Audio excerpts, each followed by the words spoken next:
증거하도록 하겠습니다. 우리가 함께 지금 읽었던 이 말씀은 수도 없이 듣고, 그래서 아마 우리 금나무교회에 함께 신앙생활하는 여러분들은 이 말씀을 암송할 정도일 것입니다. 그렇다면 이렇게 질문하고 싶죠. 이 말씀이 여러분의 삶의 현장에서 정말 적용되어 염려하기보다 오히려 기도하고 오히려 감사하면서 평강을 누리면서 사느냐는 것입니다. 하나님의 말씀은 살았고 운동력 있는 능력의 말씀입니다. 여러분이 기뻐할 때나 아니면 어떤 고난 가운데 있을 때에 말씀이 나를 다스리게 되면 그 사람의 삶은 복이고 평안 가운데 살아가는 사람이라고 말할 수가 있는 것입니다. 오늘 말씀을 들으면서 함께 읽었던 이 말씀이 여러분의 삶의 현장과 여러분의 심령에 임하기를 주님의 이름으로 축복합니다. 여러분, 사람들 중에 염려 없이 사는 사람들이 있을까요? 정도의 차이는 있겠지만 다 염려하며 살아갑니다. 저는 염려가 있을까요? 없을까요? 목사인데요? 목사 안수 받은 지가 97년도에 받고 개척한 지가 27, 8년 되고 목회 경력이 30년이 넘는데 예수 믿은 게 37년이 되고 그러는 이 38년이 되는데 제가 염려가 있을까요? 날마다 성경 보고 기도한다고 하는데 제가 염려하며 살까요? 그래도 있어요. 그래도 있어요. 이 세상을 살아가는 사람들의 그게 우리 인생이고 한계인 것입니다. 그러나 그럴 때에 그에 대해서 어떻게 반응하는가가 중요한 것이죠. 저는 지난 한 주간 동안 염려가 순간순간 제 마음 한구석에 자리 잡고 있었습니다. 그 염려거리를 말하자면 지난주에 대학원 개강을 했는데 강의를 들으면서 한 학기 동안 잘 견딜 수 있을까? 잘 따라갈 수 있을까? 레포트는 잘 쓸 수 있을까? 발표는 잘 할 수 있을까? 되게 염려가 되더라고요. 또 이번 학기는 졸업시험까지 있는데 졸업시험은 잘 통과할 수 있을까? 세 과목을 보는데 나이 들어서 공부하기 때문에 매 학기 초마다 염려가 생깁니다. 그래서 하나님께 계속 기도했습니다. 그랬더니 주님께서 저에게 주시는 마음이 최선을 다하면 된다. 그리고 결과는 맡기라. 그러면서 오늘 본문의 말씀처럼 하나님이 평강을 주시더라고요. 여러분의 염려거리는 무엇입니까? 염려를 안 할 수는 없지만 염려가 찾아올 때 어떻게 대처하느냐에 따라서 염려를 이겨내는 사람이 있고, 그런가 하면 염려에 사로잡혀서 정신적으로 불안증과 공황증과 우울증까지 이르게 되는 사람도 있습니다. 성경은 염려하지 말라, 두려워하지 말라, 낙심하지 말라와 같은 이 단어가 360번이 넘게 기록되어 있습니다. 그만큼 우리가 살아가는 매일매일의 삶이 두려움과 염려와 근심거리가 있다는 것입니다. 우리나라에도 잘 알려진 미국의 존 메가더 목사님은 염려에 대해서 이렇게 말했습니다. 잘 들어보시고 여러분의 신앙을 점검해 보십시오. 염려와 걱정은 본질적으로 하나님에 대한 믿음과 신뢰가 없다라는 증거다. 염려와 근심이라든지 두려움이라든지 이 단어와 항상 연관된 것은 뭐냐면 하나님이 앞에 계세요. 하나님이 계시고 기도할 수 있고 하나님이 인도하시고, 그러니까 두려워하지도 말고 염려하지도 말고 근심하지도 말라고 말씀하고 있는 것입니다. 그럼에도 불구하고 우리가 염려, 근심, 걱정이, 두려움이 가득 차 있다는 것은 하나님을 그 순간 신뢰하지 않기 때문이라는 거예요. 전 동의합니다. 천지를 창조하시고 믿습니까? 생사화복을 주관하시는 하나님 믿습니까? 아멘은 잘하는데 현실에서 어떤 일을 만나게 되면 허둥대며 하나님을 찾기보다 먼저 근심이 엄습해하고 염려가 엄습해 온다라는 것입니다. 오늘 우리가 함께 읽은 본문 말씀에 아무것도 염려하지 말라. 아무것도입니다. 이 염려라는 단어는 마음이라는 단어와 아주 밀접한 관계를 가지고 있는데 염려의 어원을 보게 되면 메림나우라는 이 단어인데 메림나우는 두 가지 말이 합성된 건데요. 그 중에 하나가 나뉘다라는 뜻을 가지고 있는 메리조라는 동사고 다른 하나는 마음이라는 뜻의 누스라는 명사입니다. 그러니까 염려라는 의미는 마음이 나뉜 상태. 그래서 염려는요, 우리의 마음을 갈라놓습니다. 인격을 분열시킵니다. 염려는 우리의 감정을 쪼개어 상하게 만듭니다. 여러분 염려하고 계시죠? 마음이 나눠요. 보는 것과 생각하는 것이 환경이 다른 사람들은 다 좋게 여기고 기쁨을 누리는데 나만은 안 되는 거예요. 다들 음식을 맛있게 밥을 먹고 하는데 나만은 안 되는 거예요. 왜 그럴까요? 외부로부터 오는 소리, 환경 때문에 갑자기 염려가 생긴 것입니다. 또 염려는 영어로 worry인데 어원이 이렇습니다. 물어뜯는다. 짐승의 이빨로 물어뜯어서 질식시킨다. 그런 뜻을 갖고 있습니다. 그러니까 염려에 물린 사람은 무력해지죠. 한 번 염려에 물리면 대단히 아프게 되어 있습니다. 심리학에서는 염려를 서서히 사람을 죽이는 느린 형태의 자살이라고 말하고 있습니다. 그러니까 염려가 계속 나를 붙들고 있으면 점점점 나를 죽이는 것이죠. 잠언 17장 22절을 함께 한번 읽어보겠습니다. 마음의 즐거움은 양약이라도 심령의 근심은 뼈를 마르게 하느니라. 날마다 우리의 마음이 즐겁기만 하면 얼마나 좋겠습니까? 그런데 우리 안에는 또 근심도 또 찾아오게 돼요. 이게 연약한 우리 인생의 유한한 존재 아니겠습니까? 근심하게 되면, 염려하게 되면 뼈를 마르게 한다는 거예요. 근심과 염려는 자신에게 뼈를 마르게 하는 정신적이고 육체적인 질병을 유발하게 되고 다른 사람에게도 상처를 주게 되어 있습니다. 염려하는 사람의, 제가 심리학에서 배울 때 염려를 하면 그 염려로 따라오는 그 병들이, 정신적인 병들이 이루 말할 수가 없어요. 그 심리학에서는 한 20여 가지의 진단을 내리거든요. 근데 염려하면 강박도 생겨요. 희한해요. 염려하면 다른 거식증이 있잖아요. 막 먹어대니까요. 정신적인 고통이 염려로 인하여서 그 열매로 나타나는 게 너무너무 많습니다.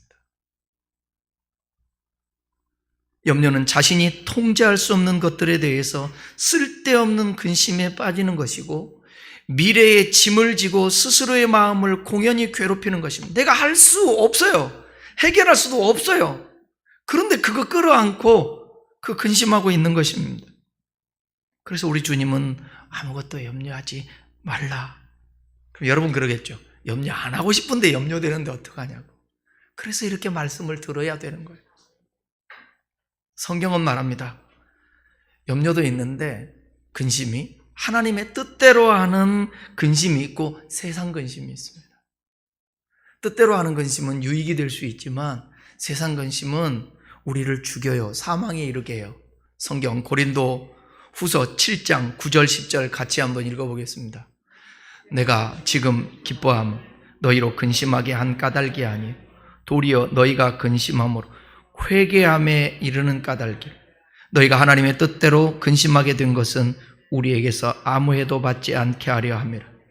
하나님의 뜻대로 하는 근심은 후회할 것이 없는 구원에 이르게 하는 회개를 이루는 것이요 세상 근심은 사망을 이루는 것이니라.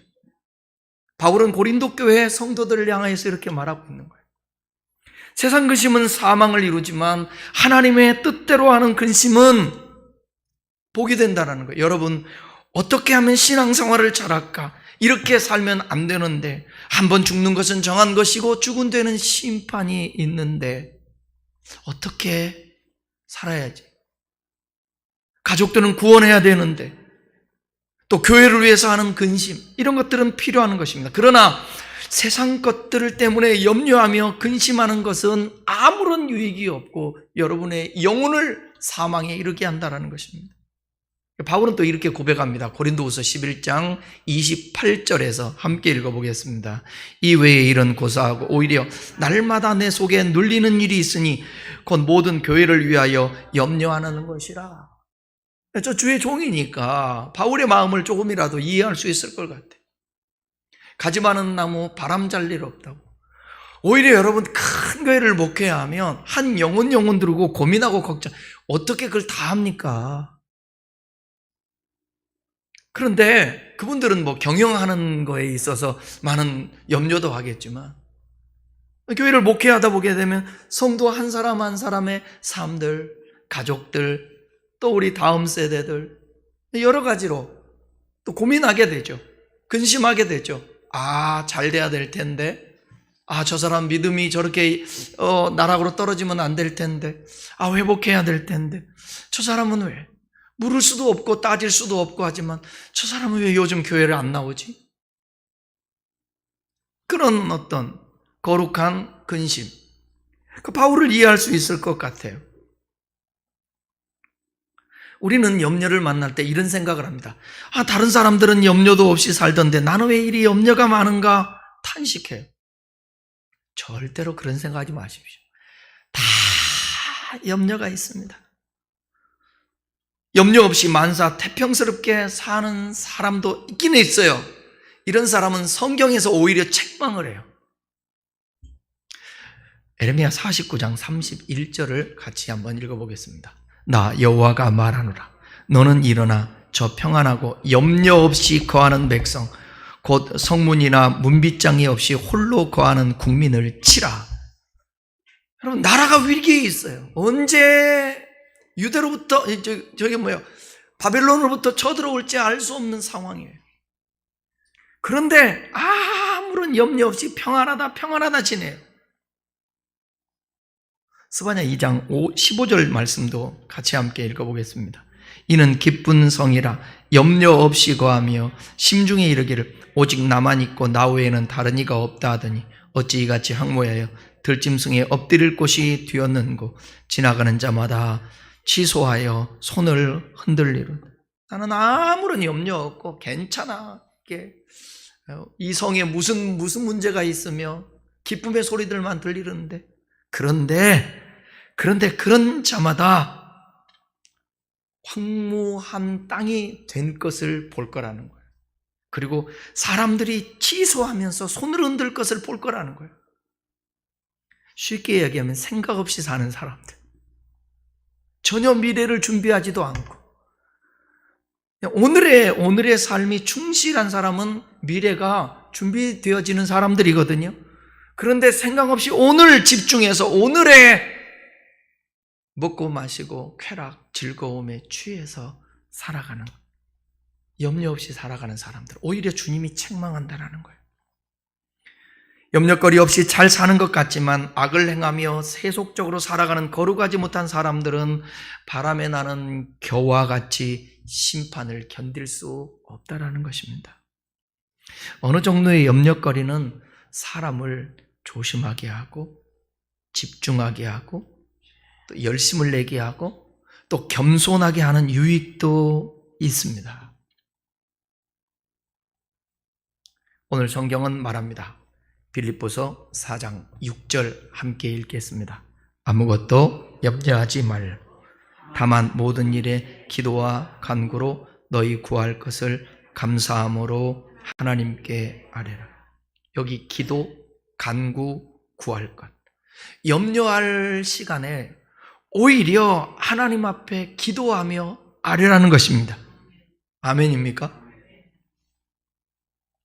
오늘 이 말씀 들으면서 염려거리, 고민거리, 탄식할 거리가 있으면 그거를 기도로 바꾸세요. 하나님, 제가 염려가 돼요. 이거 어떻게 하면 좋아요? 기도입니다, 이게. 혼자 고민하면 기도가 아니에요. 탄식이지만. 여기 아무것도와 모든 일이라는 단어에 주목하십시오. 하나님은 당신과 올바른 관계 속에서만 있으면 아무 것이나 모든 일을 함께 해 주신다라는 것입니다. 그래서 기도하라는 거예요. 기도는 관계입니다. 관계가 올바르지 않는 가운데 아무리 기도해도 소용없는 것입니다. 여러분, 기도 누가 하고 싶지 않은 사람이 어디 있겠어요? 기도하고 싶은데 잘 안 되죠? 그건 관계가 되어 있지 않기 때문에 그래요. 부부든지 아니면 자식과의 관계이든지 부모와의 관계이든지 회사의 동료와의 관계이든지 서로 간에 꺼리낌이 있잖아요. 관계가 좋지 않으면 대화가 안 되는 것입니다. 부부도 똑같아요. 하나님하고도 관계가 그런 거예요. 그게 뭐냐면 하나님과 우리 사이의 관계에 담이 생기고 관계를 소원하게 하고 주님을 멀리하는 게 성경은 뭐라고 말하죠? 죄라고 말합니다. 죄. 죄가 하나님과 우리 사이를 갈라놓는다고 얘기하고 있습니다. 그러니까 주님을 찾으려고 하면 양심이 안 되는 거예요. 이 마음이 동하지 않는 것입니다. 여러분 혹시 염려거리가 있고 문제가 있고 기도해야 되는데 기도가 나오지 않을 때 그걸 점검해 보세요. 내가 하나님과의 관계가 올바르지 않구나. 이 안에 미움이 있고 음란함이 있고 세상 정욕이 있고 세상을 사랑하고 돈을 사랑하고 그러면 이게 하나님과 나 사이에 막혀요. 그럼 어떻게 해요? 첫 번째는 이 기도해야 합니다. 한번 따라해 보십시오. 하나님의 아들 주 예수 그리스도시여, 이 죄인을 불쌍히 여기소서. 네, 반복적인 이 기도부터 시작을 해야 합니다. 계속 반복적으로 기도해 보십시오. 그러면 하나님의 성령의 임재를 경험할 것입니다. 그리고 이 안에서 회개가 나올 것입니다. 하나님, 내가 잘못했어요. 나를 용서해 주세요. 그 고백이 나올 것이에요. 그러면 하나님께서 우리를 용납해 주실 것인데, 여러분, 아버지 하나님 부르면 왜? 이 느낌이 있으면 이건 하나님과의 관계가 괜찮은 사람입니다. 그런데 마음이 냉랭하고 하나님이 느껴지지 않고 조용히 하나님 앞에 마음속에 느껴지는 대로 그런 사람들은 고백을 해야 돼요. 그러면 반드시 하나님은 우리를 용납하시고 사랑으로 받아주실 것입니다. 여기 간구와 기도라는 단어가 나오는데 유사한 의미의 단어가 반복적으로 쓰이고 있죠. 이 두 단어의 의미는 비슷한데 굳이 구분하다면 이렇습니다. 좀 알 필요가 있죠. 기도가 나오고 간구가 나오니까. 기도라는 것은 뭐냐면 프로스케라는 단어인데 하나님께 예배하는 마음으로 드리는 기도. 그러니까 여기서 말하는 이 프로스케라는 기도는 하나님을 높이는 것. 하나님 찬양 받으십시오. 하나님은 위대하십니다. 하나님은 선하십니다. 인자하십니다. 참으로 사랑과 은혜가 풍성한 하나님이십니다. 간구로 번역된 단어는 데세이라는 단어인데 하나님께 우리가 필요한 것을 요청하면서 구하는 기도인 것입니다. 그러니까 기도는 하나님께 대한 예배나 헌신 등의 맥락에서 드리는 일반적인 기도를 나타내고 간구는 개인적인 특별한 요구 조건을 아뢰는 기도를 나타내는 것입니다. 그러니까 이렇게 여러분 염려거리가 있을 때에 이렇게 기도 한번 해보십시오. 하나님, 제 마음에 염려거리가 있습니다. 내가 왜 염려가 생겼을까요? 묻는 것입니다. 그리고 기다려 보십시오. 그러면 하나님께서 말씀해 주실 것입니다. 제가 지난 주간 염려한 것은 수업 시간에 발표를 잘못하면 어떡하지? 그래서 창피당하면 어떡하지? 상담을 하는데 집단 상담을 할 때에 자기에게 있는 것을 다 공개하고, 아니 공개하고 있지 않아도 사람들은 이제 전문가들이라서 보면 한마디 하면 그 내면을 읽는다고요. 기도하면서 괜찮아. 못할 수도 있지. 아니 부족한 모습이 사람들에게 이렇게 들킬 수도 있지. 괜찮아. 뭐 들키면 얼마나 목사가 들킬 것이며, 내면에 뭐 단점이 있으면 얼마나 단점이 있을 것이며, 못하면 할 수 없는 것이, 시험 잘못 보면 할 수 없는 것이지. 하나님 앞에 있는 그대로 계속해서 기도하세요. 네가 할 수 있는 만큼만 하면 돼. 주님이 말씀해 주시죠. 나를 내려놓지 않으니까 염려가 생긴 것입니다. 기도하면서 그 모든 것을 내려놓으니까 염려가 사라지는 거예요. 염려거리를 붙들고 있지 마시고 진지하게 주님께 아뢰십시오. 좋은 것을 취하고 좋은 상태를 유지하려고 하니까 염려가 생기는 거예요. 욕심 부리니까 염려가 생기는 거예요. 인정받으려니까, 욕 안 먹으려고 하니까 염려가 생기는 것입니다. 그 모든 것을 주님께 아뢰면서 맡기십시오. 또 사람으로는 할 수 없는 한계 상황 때문에 염려하신다면, 그것이 질병이든 그것이 뭐 직장 문제든 물질이든 사람과의 관계이든 주님 앞에 있는 그대로 고백하며 내어놓으십시오.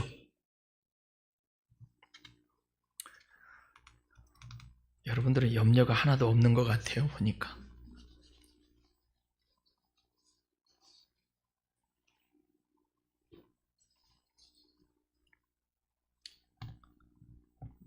그리고 우리가 기도할 때 여러분, 성경은 말합니다. 감사하면서 아뢰라고. 감사하면서.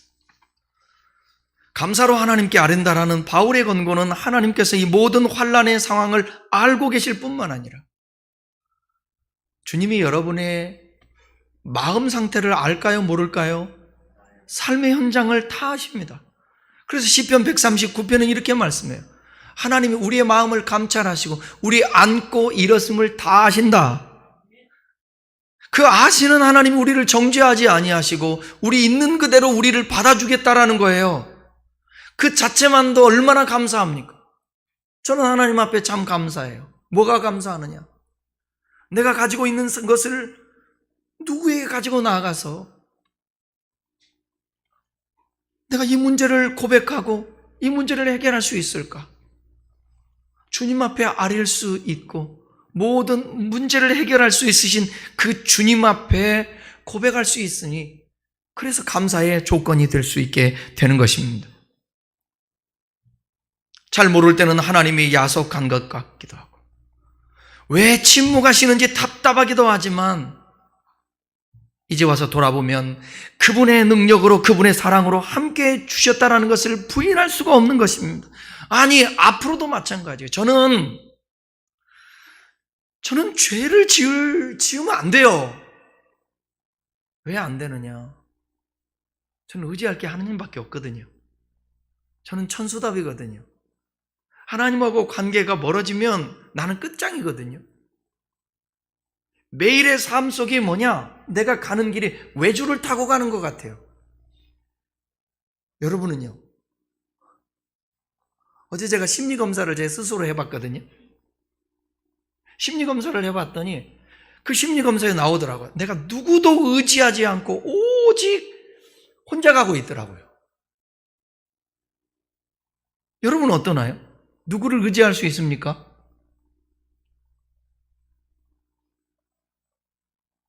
그래서 하나님이 나의 삶의 모든 것이 되시고 나를 인도하시고 그러기 때문에 죄 지을 수가 없을 것 같아요. 그리고 죄 지으면 바로 회개해야 되죠. 하나님과 거리가 멀어지면 안 돼요. 그러니까요, 사람이 가시가 있는 것도 축복이고요, 연약한 것도 축복이고. 왜? 약할 때 강함이니까. 그냥 약함 자체가 어떻게 강함이겠어요? 예수 그리스도를 의지하니까 그분의 능력이 내게 머물게 되니까 그러겠죠.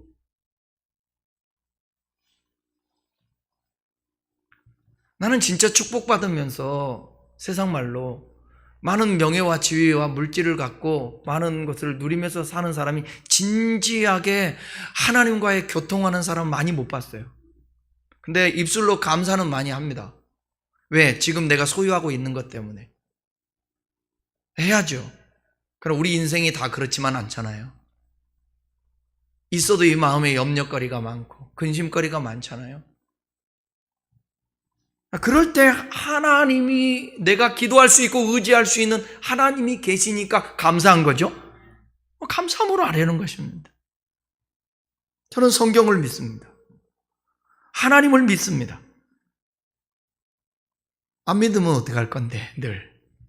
여러분께도 그렇게 말씀드리고 싶어요. 여러분은 하나님 안 믿고 의지하지 않으면 어떻게 할 건데 스스로 해보실래요? 오늘 갑자기 목사님이 집회에 갔는데 목사님 전화가 온 거예요. 사모님한테 밤에 여보 당신 지금 안 올라오면 평생 후회할 거야. 그리고 전화 또 끊었어요. 다급한 소리. 그래서 왜일까 하고 전화해도 다시 안 받아서 올라왔어요. 올라오면서 전화했더니 고대 안암병원. 딸아이가 병원에 입원한 거예요. 난소의 근처에 무슨 혹이 생겼는데 그게 뇌와 연결이 돼가지고 회귀한 병이래. 이름도 기억할 수 없는. 아이가 발작하는 거예요. 얘는 살 확률이 거의 없다. 뇌가 다 죽었다. 어떡하죠? 전혀 생각지 못하고 기쁨으로 집회하러 내려갔는데 이런 전화. 이것을 성경에서 말하고 있는 갈릴리 바다에 폭풍우가 내리친다. 이 폭풍우가 내리치는 것은 예기치를 못한다. 지리적인 상황 때문에. 우리 인생의 폭풍우가 언제 올지 아무도 모르지 않습니까? 아니, 제 친구 목사 장인이 좀 머리도 아프고 약간 좀 중심이 안 잡혀서 병원에 갔더니 뇌 종양. 그래서 큰 병원에 갔더니 서울대병원 갔다가 연세대 3개월 사형 선고. 갑자기. 이 우리 인생. 한 부분만 제가 말씀드렸지만 우리가 살아가는 삶에 염려거리들은 언제든지 있잖아요. 빗발쳐 오는 것입니다. 이 염려거리가 있을 때에 하나님 앞에 기도할 수 있다라는 자체가 감사 아니에요? 이 목사님이 아이가 발작하기 시작하면 어떻게 할 수가 없는 거예요. 약이 하루에 250만 원 들어가요. 그런데 약을 꼽았는데 이거를 애가 발작을 하면서 뽑는다는 거예요. 그럼 그걸 못 뽑게 하기 위해서 할 수가 없으니까 간호사들도 못하니까 본인이 그 무거운 등치로 어린 아기를 침대에 올라가서 이거 붙들고 있는 거예요. 이거를. 병원에서는 추위를 지켜보고 희귀병이니까. 그런데 그 일을 당하고 나서 자기 잘못하고 음란하고 교만하고 악한 죄들을 다 기억이 나서 하나님 살려달라고 이 딸을 살려달라고 기적을 보여달라고 하면서 회개하고 기도하고 그러던 어느 날 하나님이 기적을 보여주시는데 정말 병원이 발칵 뒤집혔다는 거예요. 간호사들이 울고 불고 난리가 나고 의사들도 깜짝 놀라고 얘가 갑자기 발작을 하면서 눈을 24시간 안 감기는데요. 안 감긴대. 또 시신경까지 망가져서 보지도 못하고. 근데 갑자기 또 발작 오면서 소리를 질러서 이 목사님이 올라가려고 하는데 그날은 희한하게 카메라로 찍고 싶어서 휴대폰으로 찍었는데 얘가 발악을 하는데 갑자기 두 손을 모으더니 소리를 지르더니 예수님을 부르더라는 거예요. 그러고 나서 회복되기 시작하더니 며칠 만에 이 아이가 그 병실에서 근육이 다 빠져서 아예 걸을 수도 없는데 근육이 있잖아요. 근육도 이게 목 근육이 못 넘기다 보니까 목 근육이 또 이게 뭐라고 그래요? 그게 작동이 안 되니까 음식 하나를 요만큼을 못 넘기는 거죠. 그런데도 불구하고 그 기도와 하나님께 맡김 속에서 하나님 책임져 달라고 해서, 여러분, 그분 목사님이 하는 게 기도한다고 해서 다 그렇게 회복되는 것은 아니죠. 그런데 하나님이 기적을 주시는 거죠. 그래서 아이가 걸어서 그 영상을 보여주는데 애가 인라인도 타더라고. 아직도 100% 치료된 것은 아니죠. 아니, 생각을 해보시라고. 낫고 안 낫고 이거는 두 번째고, 내가 힘들고 어려울 때 도저히 한계를 느낄 때에 기도할 수 있는 그 대상이 있다라는 게 축복 아닙니까? 아버지를 부를 수 있고 하나님을 찾을 수 있으니 그게 축복인 거죠. 그럴 때 주님이 주시는 게 뭐냐? 오늘 말씀의 7절에 이렇게 기록되어 있습니다. 같이 읽어볼까요? 그리하면 모든 지각에 뛰어난 하나님의 평강이 그리스도 예수 안에서 너희 마음과 생각을 지키시리라. 아멘. 하나님이 간구하는 것에 모두 응답해 주신다, 그렇게 말하지 않아요. 이거 잘 들으셔야 돼요. 단지 하나님의 평강이 그리스도 안에서 마음과 생각을 지킨다고 말할 뿐입니다. 바울은 이러한 표현을 통해서 그 어떤 응답보다도 그리스도 안에서 평강이 가장 귀한 응답이라는 것을 은연중에 말하고 있는 거예요. 우리가 원하는 대로 환경을 바꿔주셔서 평강을 얻게도 하시지만, 아니면 변하지 않는 환경에도 하나님께서 평강을 주시겠다라는 거예요. 그러니까 본문의 기도의 응답은 뭐냐?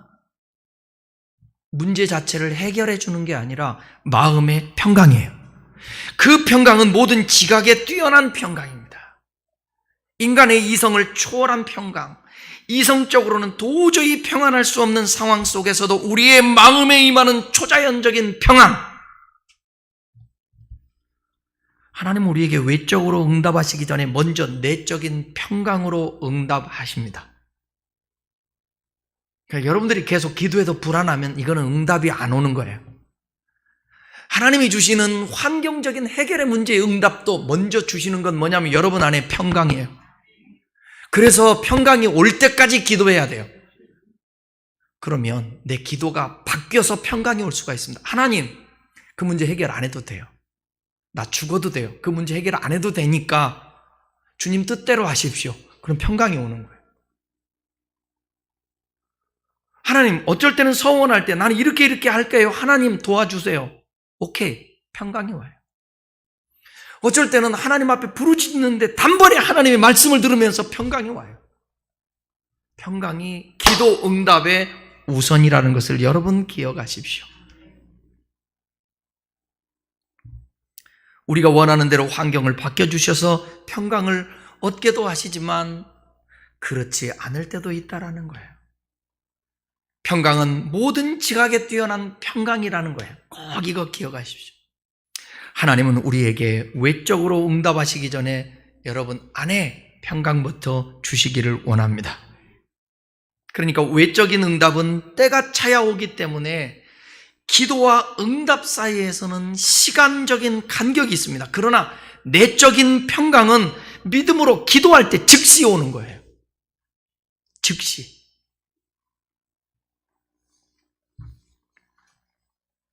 우리 목사들끼리, 목사들은 이제 함께 기도하면서 이제 교제하니. 저 사람은 지금 걱정거리, 염려거리가 너무 많아. 내일 어떻게 해야 될지는 몰라. 얄미울 정도로 평안해.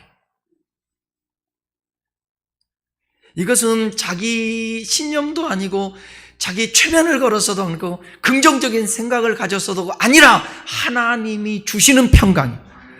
내가 주는 것은 세상이 주는 것과 같지 않더라. 이 평강은 누구도 빼앗을 수가 없는 평강인 것입니다. 이 평강을 감사함으로 아랠 때에 주님께서 주신다는 거예요.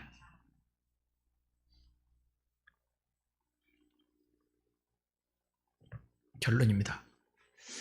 연구 자료에 의하면 우리의 염려와 걱정 중에 80%는 일어나지 않은 일이고 12%는 자기와 상관없는 일이고 그저 굳이 따져보면 8% 정도만 실제 걱정거리가 있는데 우리는 5만 가지의 생각 중에 아마도 4만 9,900가지의 생각이 염려와 걱정이 아닐까 싶습니다. 성경에서 염려는 이방인들이라 하는 것이라고 말씀하고 있어요. 이방인들이나 제자들에게 말해요. 너 이방인, 너는 나의 택한 백성이고 나의 자녀고 나의 제자들 아니냐. 아무것도 염려하지 말아라. 무엇을 먹을까? 무엇을 입을까? 그거 염려하지 말어. 그것은 이방인들이라 하는 거야. 성경 봅시다. 마태복음 6장 31절 32절 시작. 그러므로 염려하여 이르기를 무엇을 먹을까? 무엇을 마실까? 무엇을 입을까 하지 말라. 이는 다 이방인들이 구하는 것이라. 너희 하늘 아버지께서 이 모든 것이 너희에게 있어야 할 줄을 아시느니라. 염려하는 것은 이방인들이나 하는 거다. 너는 이방인이 아니잖아. 핏값 주고 산 택한 백성이잖아. 뭘 염려하십니까, 여러분? 지금 그 염려거리를 주님 앞에 그대로 아뢰십시오. 그리고 수용하십시오. 받아들이세요. 하나님이 가장 막혔다. 어떡할 거예요? 그 뚫을 거예요? 여러분들이 1m 되는 이 콘크리트를 어떻게 할래요?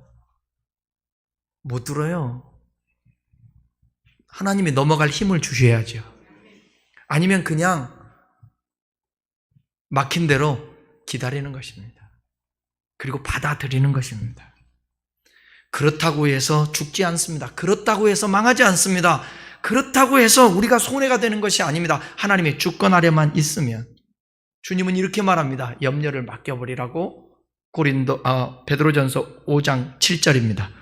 너희 염려를 다 주께 맡겨버리라. 이는 저가 너희를 권고하심이라. 권고라는 것은 돌보신다라. 이 권고라는 단어가 복음서에 보게 되면 참새 한 마리도 돌보신다는 거예요. 하나님이. 근데 핏값 주고 구원한 저와 여러분이겠습니까? 공포와 걱정이 밀려오고 초조한 생각이 밀려오면 조용히 죄인 되었을 때 우리를 사랑하셔서 그 사랑으로 예수님을 주신 하나님의 사랑을 깊이 묵상할 수 있기를 바랍니다. 그리고 하나님 말씀을 읽고 찬송을 부르시기 바랍니다. 기도하시든지 염려하시든지 선택은 바로 여러분에게 달려 있습니다. 염려에 대한 글 하나 읽고 말씀을 마치겠습니다. 제목이 이렇습니다. 너무 염려하지 마라. 염려를 할 거면 두 가지만 염려해라. 지금 아픈가? 안 아픈가? 안 아프면 염려하지 마라. 아프면 두 가지만 염려해라. 낫는 병인가? 안 낫는 병인가? 낫는 병이라면 염려하지 마라. 안 낫는 병이라면 두 가지만 염려해라. 죽는 병인가? 안 죽는 병인가? 안 죽는 병이면 염려하지 마라. 죽는 병이면 두 가지만 염려해라. 천국에 갈 것인가? 지옥에 갈 것인가? 죽어서. 천국에 갈 것 같으면 염려하지 마라. 이 말은 염려해봤자 소용이 없다라는 거예요. 아무리 생각해도 염려는 우리의 육체와 정신과 영혼을 피폐하게 하는 불필요한 것입니다. 아무것도 염려하지 말고 염려할 시간에 기도할 수 있는 저와 여러분 되었으면 좋겠습니다. 염려할 시간에 기도해라. 염려할 것인가, 기도할 것인가? 선택은 여러분입니다. 기도하겠습니다.